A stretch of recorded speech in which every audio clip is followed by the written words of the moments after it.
Welcome back to Mac Talks Football, and Arsenal have defeated Nottingham Forest a 3-0 at the Emirates, and it was a very convincing win. So let's go ahead and talk about the game.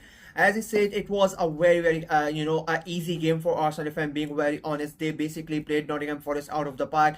There was not a single moment in the game or a passage of playing the entirety of the 90 minutes that you thought that Arsenal were in trouble. They were cool, they were calm, they were composed. It was a very good performance. The type of performance you expect from a side who is supposed to be challenging for the title. So I'm, as an Arsenal fan, I'm very happy with that. We needed that. We hadn't won in the league for about 4 games at and there is like talks about the title challenge being over. It was a big test. Chelsea had already won, so there was the pressure of that as well.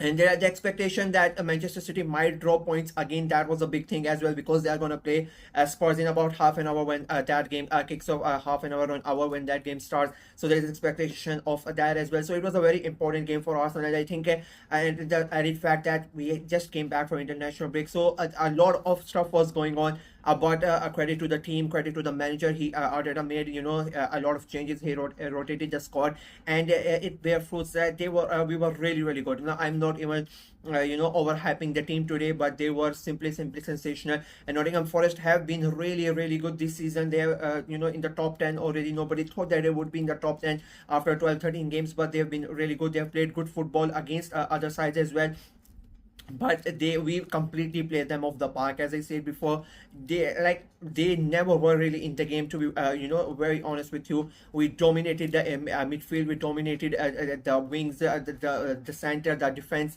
Everywhere you looked at, it was Arsenal, complete Arsenal. And it was not just that we had majority of the possession, even off the ball, the movement of the players and the way that we settled it felt like the Arsenal that we have grown accustomed to under Arteta for the last 2-3 years. We had a rough patch.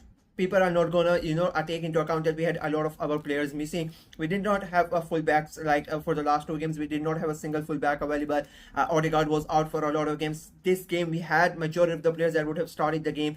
Our squad was there, and you saw the performance. We were on a different level to Nottingham Forest. No disrespect to them, but we were really good. And then again, I keep on saying this, people are gonna get mad at it.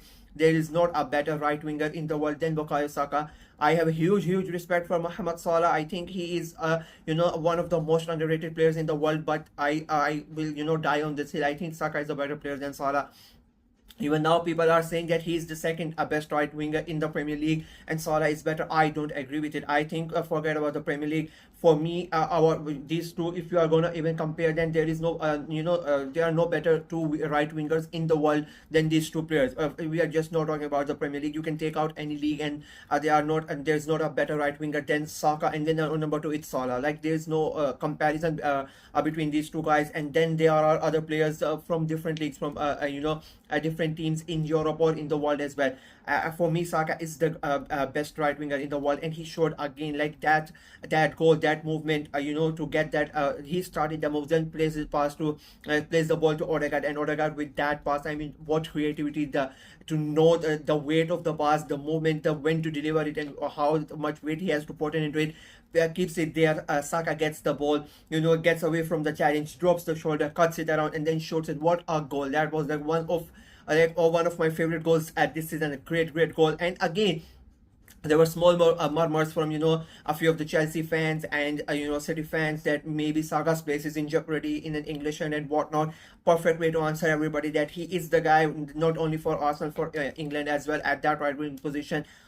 Nobody is going to take that position from him. He's simply sensational. Second goal, again, I mean, it was a really good performance from Arsenal, and then to top it off for that goal for Vignari. I mean, Saka was involved in that second goal as well. A great pass to Thomas Partey. He just came on in the second half, and he takes that shot. What a great goal for him, right in the top corner. Second goal of the season, and he needed that. He has been really good this season. There were a lot of murmured, and there were a lot of fans who wanted him out in the summer. There were claims that Arteta wants him out from the team as well, but he stayed at the club and he has been simply sensational. I think till now he has been one of our most consistent and most important players. He has really stepped up this season, and again today when he came on, he was really good. Gets the goal as well, and I think his partnership with Rice is going to be very crucial as we head on to the remainder of this season. Then it's icing on the cake that when Yari comes in and he scores that third goal. Sterling gets the assist when Yari with that goal. And the only thing that in today's game from Arsenal's perspective is that Jesus was still not able to get the goal. And if I'm being very honest with you, I said that in the Chelsea game that they could have won 5-6-0 against Leicester. The same thing could have happened with Arsenal. They could have easily won the game 4-5-6-0. Forest were never really in that game, if I'm being very honest with you. And I think Nuno Espirito would be, really disappointed with his team, the way that they played. I mean, a lot of the time, I think they were. I just don't know what happened to them. If I'm being very honest with you, I just don't know. I just think they got a surprise or a shock. The way that Arsenal started and they could never really recover. The way that Arsenal took the game to them, just Forest players were never really able to repel that, and then it continued throughout the game. They barely created anything, and for me the surprising thing was that Chris Wood was on the bench and almost 60 minutes had gone and they were 2-0 down, and Nuno still did not bring Chris Wood onto the pitch. That was quite a surprising thing for me. But even if he came on and he did not do that much, it was not a good day for Forest. If that is basically the main thing, Arsenal were too good on the day, and they deserve to win that game. As I said before, it was an important win for them. Not a good loss for Forest. They are still in a top 10, but now they have lost to basically two of the teams in the top 10. They lost to Newcastle just before the international break. After the international break, now they have lost to Arsenal as well. So they need to stop them that momentum of Forest if they really want to stay in that top 10. It is very tight in the top 10 right now. If you look at the table, only Liverpool have at the moment they have a gap from Manchester City.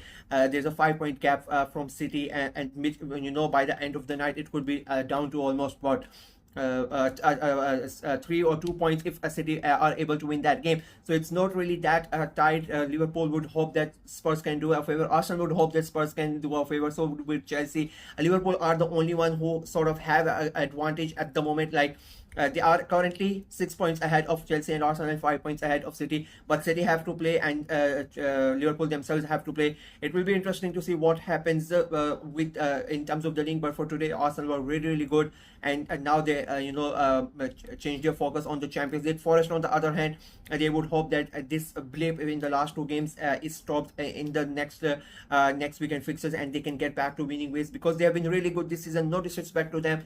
They have been really good. No, as I said before, nobody thought that they would be in the top 10 after 12-13 games, but they have been really good. But today it was not their game. They were not really on Arsenal's level, and a great day for Arsenal. And as I said, there's nothing really more to add to it apart from that Arsenal were simply sensational. And that is it from me in this video. Let me know what you guys think of the game, what you guys thought of Arsenal's performance. Saka, how great he was. Odegaard, I'm so happy both of them are back, and that combination between them is so good. I saw this picture on Twitter where they had Bergkamp and Henry, and then Ozil and Alexis, and now it's Saka and Odegaard. That was a really good picture in my opinion. So yeah, that was a good touch, and I hope it continues for Arsenal. Let me know what you guys think of that in the comment section below. Like the video, share it as well, click on the notification bell, and please subscribe to the channel. We are trying to get to 500 subscribers before the end of the year. So that is our goal at the moment. So please go ahead and subscribe to the channel and help us out. Until next time, bye bye.